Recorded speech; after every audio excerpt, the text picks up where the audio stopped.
அனைவருக்கும் வணக்கம். இப்போ ரீசெண்டாக இந்தியாவில் பெண்களுக்கு எதிரான சின்ன பிள்ளைங்களுக்கு எதிரான குற்றங்கள் ரொம்ப அதிகமாக நடந்துகிட்ருக்கு.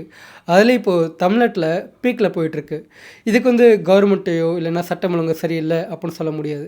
ஏன்னா நிறைய பெண்களாகட்டும் பிள்ளைங்களாகட்டும் ரொம்ப அட்வான்டேஜ் எடுத்துக்கிட்டு வயசையும் மீறி இந்த வயசில் இதான் பண்ணணும் அப்படின்றதையும் தாண்டி அவங்களாவே சில பேர்த்த நம்பி சில ஆண்களையோ காதலர்கள் அப்போ நம்பி அவங்களாவே தனியாக போகிறாங்க. பெரும்பாலான குற்றங்களுக்கு அவங்களாவே காரணமாகவும் இருக்காங்க. அப்பேற்பட்ட ஒரு குற்றம் தான் இப்போது தமிழ்நாடு மாதிரி திருமங்கலத்தில் நடந்திருக்கு. என்னென்னா 13 வயசான ஒரு சின்ன பொண்ணை 4 பசங்க நாசம் பண்ணியிருக்காங்க. அதை பார்த்தா நம்ம இந்த வீடியோவில் பார்க்க போகிறோம். இதுக்கு முக்கியமான மூல காரணம் யார், எப்படி நடந்துச்சு அப்படின்றத பற்றி தெளிவாக பார்க்க போகிறோம். ஓகேங்களா? என்னாச்சுன்னு பார்த்தோன்னா, கடந்த மே 30, 2026 சனிக்கிழமை வாக்கில் பார்த்தோன்னா, மதுரை திருமங்கலத்தில் இருக்க அனைத்து மகளிர் காவல் நிலையத்துக்கு காலையில் போல் ஒரு பெண் போகிறாங்க. அவங்க ஒரு விதவை பெண். நேராக போலீஸ்கிட்ட போயிட்டு கதறி அழுகிறாங்க, என் பொண்ணு அந்த மாதிரி பண்ணிட்டாங்க அப்படின்னு சொல்லிட்டு. என்னாச்சு ஏதாச்சு அப்படின்னு அந்த பெண்ணை கொஞ்சம் சமாதானப்படுத்திட்டு கேட்கும்போது அவங்க நடந்த எல்லாத்தையுமே தெளிவாக சொல்கிறாங்க. ஸோ என்னாச்சுன்னு பார்த்தோன்னா, மதுரை திருமங்கலத்தில் ஒரு சின்ன கிராமம் இருக்குது. அங்கே ஒரு குடும்பம் இருக்காங்க. ஒரு அம்மா, அவங்களுக்கு கணவன் இறந்து போயிட்டார். அவங்களுக்கு 2 பிள்ளைங்க, 2மே பெண் பிள்ளைங்க. 13 வயசான ஒரு சின்ன பிள்ளை ஒன்று, அதுக்கடுத்து 17 வயசான ஒரு பொண்ணு வந்திருக்காங்க. 17, 16 வயசில் மொத்தம் 2 பிள்ளைங்க. இதில் மூத்தவங்க ஸ்கூல் போயிட்டுருக்காங்க. அந்த இளைய பொண்ணு 13 வயசான அந்த பொண்ணு மட்டும் ஸ்கூல் போகல. இது காரணம் என்னென்னு பார்த்தோம்னா, அந்த பிள்ளைக்கு மனநிலை சரியில்லை அப்படின்னு சொல்கிறாங்க. வெறும் 20% மட்டும்தான் மென்டல் ஸ்டெபிலிட்டின்றது இருக்குது. மற்றபடி அவங்களுக்கு பாடம் மண்டையில் ஏறலை. அதனால் படிப்பு வரல அப்படின்னா அவங்கள ஸ்கூலை விட்டு ட்ராப் அவுட் பண்ணிட்டு அவங்க மட்டும் வீட்டில் இருக்காங்க. இதில் என்னாச்சுன்னு பார்த்தோன்னா, இதில் 2 விதமாக சொல்லப்படுது. ஒன்று, அந்த சின்ன பிள்ளை வீட்டில் இருக்கும்போது அவங்க அதே தெருவில் இருக்க 17 வயசான ஒரு பையனை லவ் பண்ணாங்க அப்படின்னு சொல்லப்படுது. மென்டல் ஸ்டெபிலிட்டி இல்லைன்னு சொல்கிறாங்க. இருந்தாலும் காதல் இருக்குது அப்படின்னு ஒரு பேச்சு வருது இதுக்கடையில். அந்த கிராமத்தில் இருக்க மக்கள் சில பேர் சொல்கிறாங்க. ஏன்னா அந்த சின்ன பிள்ளை அதே 17 வயசான பையன் கூட அதிகமாக பேசுகிறதும் சுற்றிட்டு இருக்கோ அதெல்லாம் அந்த கிராமத்தில் இருக்க மக்கள் பார்த்துருக்காங்க. ஸோ லவ் அப்படின்னு அவங்களாம் சொல்கிறாங்க. இது இப்படியே போயிட்டே இருக்குது. அப்படி இருக்கும்போது கடந்த மே 24 அன்னைக்கு நைட்டு பார்த்தோம்னா, அதே திருமங்கலம் ஏரியாவில் ஒரு கோயில் திருவிழா இருக்குது. அங்கே திருவிழா அப்படின்னாலே அந்த கிராம சைட்லாம் நிறையா பொருட்காட்சி போடுவாங்க. நிறைய ஜாமான் விற்கிறது, சின்ன பிள்ளைங்க டாய்ஸு, சாப்பிட்ற பொருள், ராட்டணும் அப்படின்னு நிறையா பண்ணுவாங்க. அதே மாதிரி தான் அன்றைக்கி நைட்டு அந்த ஊரில் திருவிழா நடக்குது. இந்த சின்ன பிள்ளையோட அம்மா பற்றி பார்த்தோன்னா, அவங்க டெய்லி காலையில், ஏன்னா சிங்கிள் பேரண்ட் இல்லையா, டெய்லி காலையில் வேலைக்கு போனாங்கன்னா திரும்ப வர்றதுக்கு நைட் ஆயிரும். வீட்டில் அது வரைக்குமே அக்கா தங்கச்சி 2 மட்டும் தான் இருப்பாங்க. அதிலே அக்கா அவங்க வேலையை பார்த்துட்டு இருப்பாங்க. இப்போ என்ன இருக்குன்னு பார்த்தோம்னா, அன்றைக்கி திருவிழா அன்றைக்கி மே 24 அன்றைக்கி நைட் அன்றைக்கி பார்த்தோன்னா, 17 வயசில் அந்த பையன் அந்த சின்ன பிள்ளைய கூப்பிட்றான். இந்த மாதிரி திருவிழா இருக்குது, நம்ம போகலாம் அப்படின்னு சொல்லிட்டு கூப்பிட்றான். இந்த சின்ன பிள்ளையும் அவனை நம்பி நைட் நேரத்தில் போனதாக சொல்லப்படுது. இவங்க 2 பேருமே இப்போது திருவிழா போகிறாங்க. திருவிழாவில் போயிட்டு பொருட்காட்சியெல்லாம் எல்லாம் பண்ணி முடித்த பிறகு வாங்கிலாம் சாப்பிட்டுட்டு சும்மா ரவுண்ட் அடிப்பாங்க இல்லையா, அந்த மாதிரி ரவுண்ட் அடித்த பிறகு நைட்டு வாக்கில் என்ன இருக்குது, அந்த 17 வயசான பையன் இந்த சின்ன பிள்ளையை கூட்டிகிட்டு அங்கேருந்து அந்த கோயில் திருவிழா நடக்கிற இடத்துல பக்கத்தில் காட்டுப்பகுதி இருக்குது. இந்த திருமங்கலம் ஏரியான்னு பார்க்கும்போது நிறைய பொட்டக்காடு இருக்கும், காட்டுப்பகுதி இருக்கும்.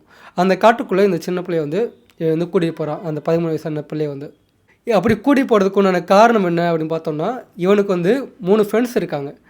ஒருத்தர் வயசு 13, இவனோட ரொம்ப சின்ன பையன் 13 வயசு ஒரு பையன் ஒருத்தர் இருக்கான். இன்னும் 2 பேர் இருக்காங்க. அவங்களில் ஒருத்தனுக்கு 16 வயசு, இன்னொருத்தனுக்கு 17 வயசு. மொத்தம் 4 பேர். 4 பேத்துக்குமே வயசு 18 கீழே தான். எல்லாருமே சின்ன சின்ன பசங்க. இவங்கெல்லாம் சேர்ந்து என்ன பிளான் பண்ணியிருக்காங்கன்னு பார்த்தோன்னா, அந்த 13 வயசான பிள்ளைக்கு தான் அதான் ஒரு மென்டல் இல்லையா, பைத்தியம். அதை நம்ம என்ன பண்ணாலுமே யாருக்கும் எதுவும் தெரியாது. நம்ம அந்த சின்ன பிள்ளைய கூட்டிகிட்டு போயிட்டு அந்த மாதிரிலாம் பண்ணலாம். அந்த பிள்ளை யாருக்கும் எதுவும் சொல்லாது. நம்ம என்ன பண்ணுறோன்னு கூட அதுக்கு தெரியாது, யாருக்கும் எதுவும் சொல்லாது. நம்ம அந்த மாதிரி பண்ணால் நம்ம மாட்டிக்க மாட்டோம். நம்ம யூஸ் பண்ணிக்கலாம் அந்த பிள்ளைய அப்படின்னு இந்த 4 பேருமே கேங் பிளான் பண்ணுறாங்க. இவங்களாம் அந்த சின்ன வயசில், அதாவது ஃபோனில் அந்த மாதிரியான படம், அதே மாதிரி யூடியூப்பில் வீடியோ அதெல்லாம் பார்த்து அவங்க ரொம்ப கெட்டு போயிருக்காங்க. அந்த வயசில் அதை ட்ரை பண்ணி பார்க்கணும் அப்படின்ற ஒரு விபரீத ஆசை அவங்களுக்குள்ள ஏற்பட்டிருக்கு. அதை எப்படி பண்ணுறது, அது எந்த விதத்தில் தான் இந்த வயசில் தான் சரியாக தப்பா அப்போலாம் தெரியாமல், சரி ட்ரை பண்ணி பார்த்துடலாமே அப்படின்னு அந்த வயசில் அவங்கெல்லாம் கூடி சேர்ந்து ஒரு பிளான் போட்டிருக்காங்க. ஏன்னா 17 வயசான அந்த பையனுக்கும் அந்த பொண்ணுக்கும் இடைப்பட்ட அந்த நட்பை யூஸ் பண்ணி அவங்க 4 பேரும் சேர்ந்து பிளான் போட்டிருக்காங்க. அதன்படி தான் இந்த 17 வயசான பையன் என்ன பண்ணியிருக்கான், அந்த பொண்ணை கூட்டிகிட்டு அந்த காட்டுக்குள்ளே போயிருக்கான். பின்னாடியே இந்த 3 பசங்களும் ஃபாலோ பண்ணிட்டே போயிட்டுருக்காங்க. யாருக்கும் தெரியல. சுற்றி முற்றி பார்த்துட்டு நைட் நேரம் வேறு கும்மிருட்டாக இருக்கும் கிராமம்னாலே. சுற்றி முற்றி பார்த்துட்டு யாரும் வரல அப்படின்னு கன்ஃபார்ம் பண்ண பிறகு அந்த சின்ன பிள்ளையை காட்டுக்குள்ளே கூட்டிகிட்டு போன பிறகு இவங்களும் கிட்ட போகிறாங்க. அங்கே போன பிறகு 4 பேர் ஒன்றா சேர்ந்து அந்த சின்ன பிள்ளையுடைய வாயை பொத்தி மாறி மாறி நாசம் பண்ண ஆரம்பிக்கிறாங்க. அந்த பிள்ளைக்கு வந்து தெரியலை, இருந்தாலும் அதெல்லாம் அவங்க தன்னை ஏதோ பண்ணுறாங்க அப்படின்னு தப்பிக்க ட்ரை பண்ணுறாங்க. கொஞ்சம் போராடுறாங்க, இருந்தாலும் முடியல. இவங்க 4 பேரும் கொஞ்சம் கூட ஒரு சின்ன பிள்ளைன்னு பார்க்காம தானும் ஒரு சின்ன பையன், இந்த வயசில் அதெல்லாம் பண்ணக்கூடாது அப்படின்னு 13 வயசான ஒரு பையன் அந்த மாதிரி பண்ணுறான் அப்படின்னா அவனுடைய மைண்ட் செட்டு, அவனுடைய எண்ணம் எல்லாமே எப்படி இருந்திருக்கும், அவங்க வீட்டில் அவனை எப்படி வளர்த்துருப்பாங்கன்னு பார்த்துங்க. அந்தளவுக்கு கொஞ்சம் அந்தளவுக்கு கெட்டு போய் 4 பேரும் கொஞ்சம் கூட ஈவிரக்கம் காட்டாமல் அந்த சின்ன பிள்ளைய வந்து காட்டுக்குள்ளேயே வச்சு மாறி மாறி நாசம் பண்ணுறாங்க. அப்படி நாசம் பண்ணி முடித்த பிறகு அந்த சின்ன பிள்ளைய வந்து திரும்ப வீட்டுக்கு அனுப்புகிறாங்க. அவங்களுக்கு வந்து மனநல சரி கிடையாது, தனக்கு என்னாச்சு அப்படின்னு தெரியாது, தன்னை இந்த மாதிரி தான் பண்ணாங்க, இதுக்காண்டி தான் பண்ணாங்கன்னு வாய் விட்டு சொல்ல தெரியாது. ஏன்னா அந்த பிள்ளைக்கு தனக்கு என்னாச்சுன்னு தெரியாது. அந்த பிள்ளைக்கு அவங்களே வீட்டுக்கு போகிறாங்க. ஆனால் எந்த ஒரு ஆளாக இருந்தாலுமே அவங்களுக்கு பெயினுன்றது இருக்கும், வலின்றது நேச்சுரல். அந்த சின்ன பிள்ளைக்கு வந்து பெயினுன்றது இருக்குது. அவங்க வீட்டுக்கு போகிறாங்க, அந்த பெயினெல்லாம் தாங்கிட்டு இருக்காங்க, இருந்தாலும் வலிக்குது, அதெல்லாம் கொஞ்சம் அடக்கிட்டே இருக்காங்க. வீட்டில் அவங்க அம்மா இருக்காங்க, அக்கா இருக்காங்க. அது அவங்ககிட்ட வந்து எப்படி சொல்கிறதுன்னு தெரியல. அந்த பிள்ளைக்கு வந்து ஏதோ பண்ணுறாங்க, ஏதோ இருக்காங்க. ஆனால் அன்னையிலேருந்து அப்பையிலேருந்து அடிக்கடி வயிறு வலிக்குது. அந்த சின்ன பிள்ளை வந்து அழுக ஆரம்பிக்கிறாங்க. அவங்க அம்மாவுக்கு என்னன்னு தெரியல. ஏன்னா வீட்டில் இருக்க ஒரு சின்ன பிள்ளை வந்து திடீர்னு வயிறு வலிக்குதுன்னா, அதுவும் 13 வயசில் வந்து வயிறு வலிக்குது அப்படின்னா யார் இருந்தாலும் என்ன நினைப்பாங்க, பிள்ளை வயசுக்கு வந்துருச்சா, அப்படி தான் இருக்குமா அப்படின்னா அப்படி தான் நினைப்பாங்க. அதே மாதிரி தான் அந்த அம்மாவும் வந்து பார்த்தோம்னா தன் பிள்ளை வந்து வயசுக்கு வரப்போதோ அப்படின்னு அவங்களுக்குள்ளே வந்து அந்த ஒரு டாத் வந்து வருது. சரின்னு சொல்லிவிட்டு அவங்கள அதை பார்க்குறாங்க. ஆனால் அந்த மாதிரியும் கிடையாது. அதே மாதிரி சரி வேறு எதுக்கும் வயிறு வலிக்க போல இருக்குது அப்படின்னு இந்த இயற்கை வைத்தியம் வெந்தயம் கரைச்சி கொடுப்பாங்க, இல்லைன்னா வேறு எதாவது கரைச்சி குடிக்க சொல்லுவாங்க இல்லையா, அந்த மாதிரிலாம் பண்ண சொல்கிறாங்க. அதே மாதிரி மெடிக்கலில் மாத்திரையை வந்து கொடுக்குறாங்க. இப்படி ஒரு 2-3 டேஸ் போகுது. ஆனால் என்ன பண்ணாலும் சரி அந்த பிள்ளைக்கு வந்து வயிறு வலி போகவே இல்லை. டெய்லி வந்து அதிகமாகிட்டே இருக்குது. அது மட்டும் இல்லாமல் ஒரு மாதிரி அவங்க பண்ணுறது எல்லாமே கொஞ்சம் ஒரு மாதிரி இருக்குது. அதெல்லாம் பார்க்க நமக்கு வந்து பயம் அதிகமாகுது. தன் பிள்ளைக்கு என்னாச்சு, உண்மையிலே என்னாச்சு அப்படின்னு அவங்க வந்து கவலைப்படுறாங்க. ஸோ என்ன பண்ணுறாங்க, தன் பொண்ணுகிட்ட உட்காந்து என்னாச்சு ஏன் இந்த மாதிரிலாம் பண்ணுற, எதுக்கு இந்த மாதிரிலாம் வலிக்குதா, என்னாச்சு எது அப்படின்னு கேட்கும்போது தான் திரும்ப கொஞ்சம் நல்லா கேட்கும்போது தான் வந்து அவங்க வந்து சொல்கிறாங்க, இந்த மாதிரிலாம் பண்ணாங்க, இந்த மாதிரிலாம் ஆச்சு அப்படின்னு.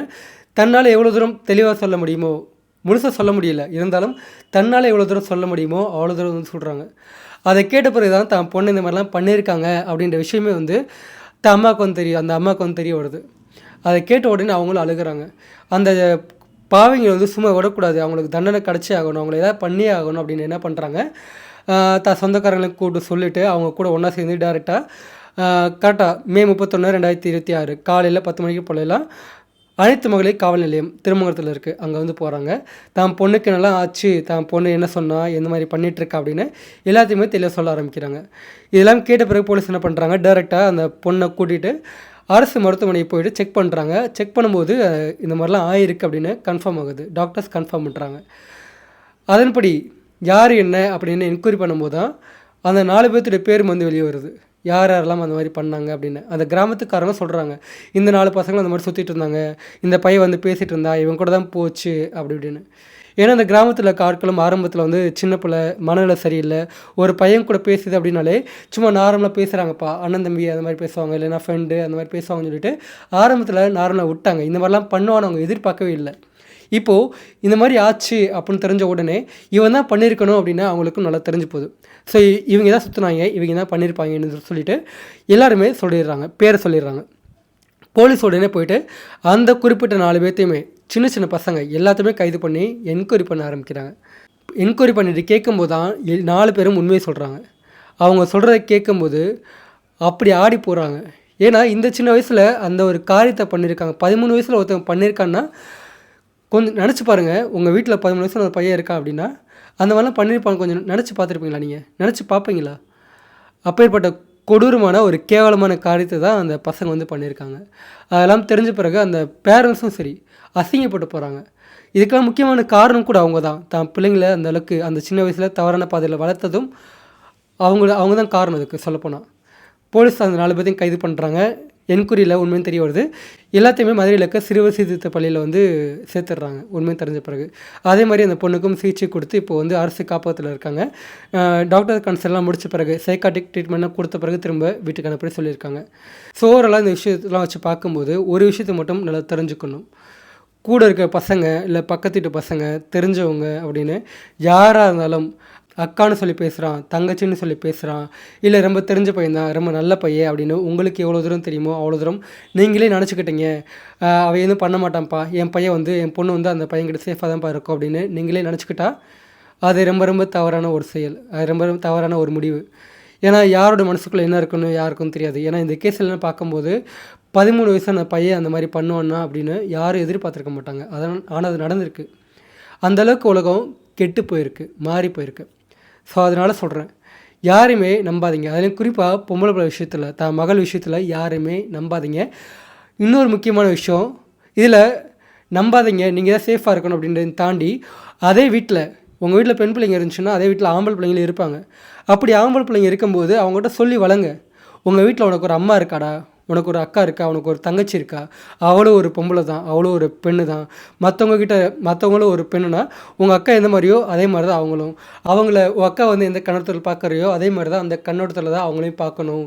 இந்த வயசில் இதெல்லாம் தப்பு, இதெல்லாம் சரி, இந்த மாதிரிலாம் பண்ணக்கூடாது, இதெல்லாம் பார்க்கக்கூடாது, இதெல்லாம் பண்ணக்கூடாது, செய்யக்கூடாது அப்படின்னு நல்லது கெட்டதை, அதுலேயும் குறிப்பாக இந்த பாலியல் கல்வின்றது இருக்கு இல்லையா, நிறைய பேரண்ட்ஸ் வந்து ஒரு சின்ன பையன் இருக்கான், வீட்டில் ஒரு பையன் இருக்கான் அப்படின்னா அவன்கிட்ட கூப்பிட்டு அந்த மாதிரி பாலியல் கல்வியை கற்பிக்கவே பயப்படுறாங்க. சொல்லப்போனால் தயக்கப்படுறாங்க, சங்கடப்படுறாங்க. இந்த வயசில் இதெல்லாம் அவன்கிட்ட சொல்லாமா அப்படின்னு. அப்படி நம்ம சொல்லாமல் தயங்குறதுனால தான் அந்த சின்ன வயசில் அவனாகவே ஃபோனில் எதையோ பார்த்துட்டு இதெல்லாம் தப்பு இல்லை போல இருக்குது, இதெல்லாம் சரிதான், இதெல்லாம் பண்ணலாம் அப்படின்னு அவனாகவே ஒரு முடிவு எடுத்துக்கிறான். புரியுதுங்களா? ஸோ அதனால் பாலியல் கல்வி அப்படின்றது ரொம்ப ரொம்ப முக்கியம். ஸ்கூலில் சொல்லிக் கொடுக்குறது அப்படின்றதையும் தாண்டி வீட்டில் பேரண்ட்ஸும் பிள்ளைங்கக்கிட்ட தான் பசங்கிட்ட சொல்லணும், இதெல்லாம் தப்பு, இதெல்லாம் சரி, உன் அக்கா மாதிரி தான் மற்ற பிள்ளைங்களுமே, உன் அக்கா வந்து எந்த மாதிரி இருக்காலோ அதே மாதிரி தான் மற்ற பிள்ளைங்களுமே அப்படின்னு சொல்லி வளங்க. உங்கள் அம்மா மாதிரி தான் மற்ற பிள்ளைங்களுமே அப்படின்னு எல்லாத்தையுமே சொல்லி வளங்க. அப்போனா தான் உங்கள் வீட்டை நீங்கள் திருத்தினா மட்டும்தான், உங்கள் வீட்டில் இருக்க சின்ன சின்ன பசங்களை வந்து நீங்கள் திருத்தினா மட்டும்தான் நாளைக்கு இந்த சமுதாயமும் கொஞ்சம் கொஞ்சமாக திருந்தும். ஒவ்வொரு பிள்ளைங்களையும் அந்த மாதிரி சொல்ல திருத்த ஆரம்பிச்சிட்டோம்னா, நார்மலாக மாற்றிட்டோம்னா நாளைக்கு உங்கள் பிள்ளைங்களை வந்து வேறு யாரும் அந்த கண்ணோட்டத்தில் பார்க்க மாட்டாங்க. சரிங்களா? ஸோ அதான் அந்த கேஸ் மூலமாக சொல்ல வர்றது. ஓகே. ஸோ ஃபைனலாக இந்த வீடியோ நீங்கள் ஃபுல்லாக பார்த்துருப்பீங்க. வீடியோ பிடிச்சிருந்துச்சுன்னா மறக்காம ஒரு லைக் போட்டுப்போங்க. நம்ம சேனலுக்கு ஃபஸ்ட் டைம்னா சப்ஸ்கிரைப் பண்ணி பெல் ஐக்கானை கிளிக் பண்ணுங்கள். நெக்ஸ்ட் வீடியோவில் பார்க்கலாம். பை.